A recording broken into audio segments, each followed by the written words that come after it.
BJ O'Neill here with the Business Coaching Success Podcast. So glad you're here, where I share with you strategies, tools, and tips to be able to grow your business coaching practice to six figures and beyond as a Christian business coach. Let's jump in. All right, on this episode of the Business Coaching Success Podcast, we're talking about goals. Now, you probably have a lot of thoughts about goals. Maybe you know a lot about goals. Maybe you've read books about goals. It is a large conversation. It's still, in my view, one of the biggest challenges to growing a business, especially as a business coach. Because at the end of the day, goals don't achieve themselves, right? It still requires us. It requires our effort. It requires our energy. It requires our attention. And that's what we're going to dig into in the next few minutes. Probably don't need to share with you and explain why goals matter. But something's going to eat up your time. You're going to be the one who's in control of your activities in any given time frame and make a decision of what you're going to chase, what you're going to do, how you're going to do it, and so on. Or it's just going to do it to you through the tyranny of the urgent, which happens all the time. The biggest problem that I see in the coaching space is we have desires, we have hopes, we have dreams, we have all these things, but we let the distractions, we let challenges get in the way, either because you don't have a goal system, in other words, a system to be able to follow the things that you want to do, and the tasks that's needed, the actions, the relationships that are needed. Or either don't have one at all, or you have one, but you're not following it. And it's typically a blend, although I would argue that most people don't have a solid system. So I don't care if you keep a notebook paper, I don't care if you keep a full focus planner, I don't care what it may be.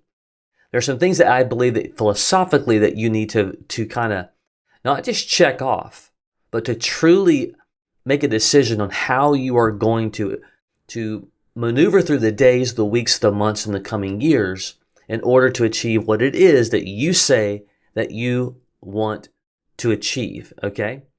Goals, they're designed to be beacons.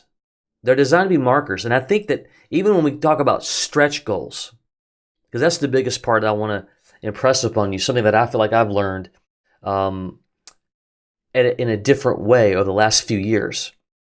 Because typically when we're setting goals, if you're like me, and if you're like most, when you start to set them and they feel big or bigger than, what you can understand, how you can comprehend them, that's when it gets uncomfortable. And it's like, well, I don't know if I can achieve that or not. And then what do? We soft pedal it and we make them more realistic or overly realistic. And it doesn't really move us as close as we think. That's my only issue. It's just an opinion with the acronym with SMART, setting, realistic. Sure, you don't want to set something that's so unrealistic that it's absolutely not achievable. But I believe we set most things, it's so realistic that it's not really moving us closer to where we want to go and what we want to do and what we want to achieve. And so I really begin to process this term stretch goals, or, if you're familiar with the Cardone movement, Grant Cardone, 10X, that's kind of his whole point, is answer this question. Which goal do you want to hit? If you're going to miss a goal, do you want to miss one by a mile and still get pretty far down the road? Or do you want to, miss one even by a little bit, but it was so realistic that it still didn't really move the needle at all? And I would argue that we would all, if I'm going to miss a goal, I'd rather miss one that's, gets me down the road a lot further. That's the whole point of stretching us. Because when we set stretch goals, you're going to work a little harder at investigating the best resources. You're going to be more diligent, or you should at least, with your time and your effort and your energy. You're likely going to probably investigate other relationships that you may need to help move you along. And so here's I'm going to give you as best that I know how to, and I'm no mean a expert per se, other than knowing what I know based upon my own experience and reading tons of books, spending time in mastermind groups, doing it myself, learning, achieving really realistic goals, and then not feeling like overly fulfilled, but also missing stretch goals and feeling like, man, I didn't get exactly where I wanted to go, but holy smokes, I got a lot further than I thought I would. And I'll tell you, that's an amazing feeling when you do that. Okay. So the first thing you got to really get clear with yourself is you have to make sure that you know where you're going and what you're wanting to achieve. Okay. I might not be telling you anything you don't already know, but the question is, are you doing it? And I think this is a lifelong process. I don't think that you can just get a new goal setting book today and just get really good at this. I think it takes a lot of practice. It takes a lot of self-starting behavior. It takes the ability to do it on the days that you just don't feel like it, and certainly the days that aren't working out, when things, aren't panning out the way you want them to. Continuing in those, but that's the entire point of the beacon and the marker. And so to understand what goals you start out working on today and this week and this month and so on, you really have to look at the bigger picture. Where do you want to be in the next decade? And I know that may feel uncomfortable to ask that question because you're like, I just don't know. But do you? Because most of us, if you've got dreams and you have desires, especially as business coaches, and you see coaching as an opportunity to help get you down the road, right? So money, which a lot of the reasons why people they coach is because of the money you can earn and the flexibility that you can have. And it's not just about, hey, I want to grow a coaching business. It's a means to an end in some regards. But you may want to, save $100,000 in the next 10 years. You may want to buy property. You may want to move to a different country. I don't know what your lifelong goals are, and or your largest goals. But think about that in the next decade. And if you don't know yet, that's fine. Take some time and process. Pray about it. Talk to some others. Read some things about just getting clear on and if there are some things, this is really important. There's some things. It's like, I kind of really know what I want, but I'm scared to say it to my own self because of the fear of it not working out. Then that's the whole point of goal setting. And that's the whole point of long-term goal setting, because you will only achieve the tyranny of the urgent of what's right in front of you if you don't have long-term plans. You will, because you're not working towards anything of major value. You're just taking care of what needs to be taken care of. You're getting the trash taken care of. You're getting the house painted. You're getting all these things that are just task-oriented, but they're not really just driving you to where you want to go. So you want to get clear, number one, on the 10-year. And the 10-year should feel almost like that's impossible. If your goals are like that, then you're in the zone. Because if they feel like, oh yeah, that's totally achievable, you got some work to do on stretching yourself. And, look, if you're in like a really super comfortable place and you're already kind of there, your goals can be very, very different. A lot of people are not, I would argue, but maybe you are, and that's fine. Everyone's in a different spot.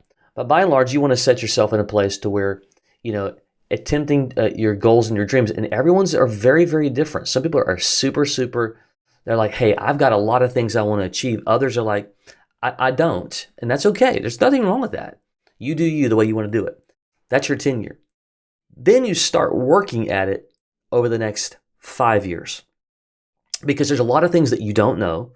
There's challenges that you're going to hit that you don't foresee today. There's relationships that you're going to need that you don't know yet.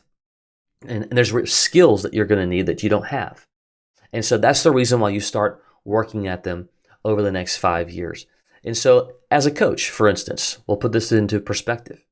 Let's say that over the next 10 years, you want to have a strong client base where you're earning, $300,000, $400,000, $500,000, whatever the number. It's arbitrary, whatever the number you have. Excuse me, getting over a little bit of a cold and a flu over the last week or so. whatever that number is. And then you start to back that into a realistic number over the next 5 years. And then let's just say that in 5 years, you want to be earning $300,000. All right. Again, I'm just making numbers up. I'm not saying that should be your number. That should be your number. Then you take that 300,000 and you divide that as best you can over the next 5 years, at least as to what number makes the most sense right now. But for simplicity, for now, you want to chunk them down into equal fragments. So 300,000 divided by 5. Now, this year, I want to achieve that first rung, and then 2, and then 3. Now, it may be higher this year. That's fine. You choose the numbers, but I'm just giving you simplicity.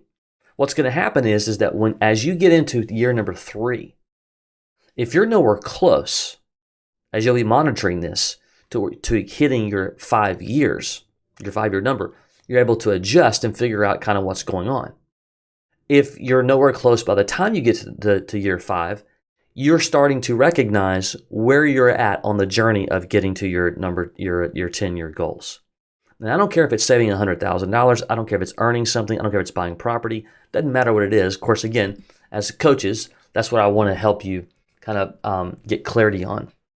So in that, you want to get super, super clear, okay? You don't need to have 50 different goals. You need to have, 5 to 10 or so of goals that you can begin to work on over the next 5 years. And all we're doing is we're going to break them down into annual goals, and you're going to break those annual goals down into quarterly goals. That's it. Like, that's the simplicity of the best way that I can tell you to achieve stretch goals, especially because you can't work on a goal that for a 10-year picture today. You need to work on these milestones, these micro things today that's moving you towards that. And every year you're going to get better and better. You're going to learn new things. You're going to get more clarity. You're going to adjust, and so on and so on and so on. All right. And so whether you put down those annual goals on a notebook paper or you have a planner, doesn't matter. You want to write them down. So number 1, you write down your 10-year goal. Number 2, you write down your 5-year goals. Okay. And that's helping. That's pushing. The 10 years typically have a. The 10 years typically are. I don't want to say they're ethereal. They're just more paragraph form because it's just kind of really big picture because we don't know a lot about them yet. But you want to be as clear as you can. They're more dream based, I guess you could say. You want to call it that. So then you put them getting in more into clear about, okay, so if that's where I want to be in 5 years, what does it look, in 10 years, what does it look like in 5 years? You want to write that 5-year goal down. And then you begin to divide them up over the next annualized goals to get to your 5-year goals. And then you take this year's goals and you break them down into quarters. And you write those down. All right. And now I have quarterly goals. Now I have quarterly goals. Now I have things I really can work on. And here's where it gets extremely important. I have to protect those quarterly goals at all costs. Period. I got to protect them. I can't allow distractions, new ideas, or anything to impact them. And if I were you, I would even laminate those goals and I would put them in a place, especially your quarterly. And of those quarterly, which one and or ones are your most impactful? And so if it's business coaching, for instance, it's likely going to be things related to income generation. That's going to be lead acquisition. That's going to be client acquisition, client facing, all that. All right. I don't want to get into the weeds of what those should be because that's not the point. The bigger point is 10 years, 5 years, breaking them down annually, and then you break them down into quarterly. And they need to be that 10 years a stretch goal. So is the 5, and so on, and so on, and so on. So I hope that makes some sense to you. Clear goals. Write them out. I want to earn $300,000 a year. I have too many people I'll see, they want X amount of clients. And it's like, that's a tough one because it's really about the earnings more than about the amount of clients, in my view at least. Because you could certainly get to where you want to go with less clients or more clients based upon what you charge. So Ask yourself, get clarity, and if there's any disclarity, start writing it out and start praying about it, start thinking it through so that it gets clear. I'm preaching to the choir here, by the way. I was looking over my goals last night, by the way. I review those on a Sunday evening, and I recognized on my annual goals for this year, I had a couple of them that were quite vague. And I'm like, what are you doing, man? Like this, there's no, because I can't break that. I can't break the vagueness down is the point. So I went to work at cleaning that up. And guess what happened when I did that? It got uncomfortable. And that's when I recognized that I probably wrote that goal in vagueness because I was nervous about, well, what if I don't get there? Remember, goals are beacons and markers to get you where you want to go. It's okay to miss the goals. It really is. Now, you don't want to miss every goal. But if you're setting stretch goals and you're coming up 50%, 80%, if it's moving you to where you're wanting to go by a certain timeline, that's what goals are ultimately designed to do. All right. Maybe you've been listening for a while, watching for a while, depending upon where you catch the podcast, and you're curious about starting your very own coaching business, and you just don't know where to start. We have 60, almost 70 Christian business coaches scattered all over the country who use our Done For You system and solution. If you want to learn about that, you can go to businesscoachmastery.com. That's businesscoachmastery.com. You have some information there. You can book a time. We can chat about it. I can share with you exactly how we help people just like you. All right. Until next time, take care.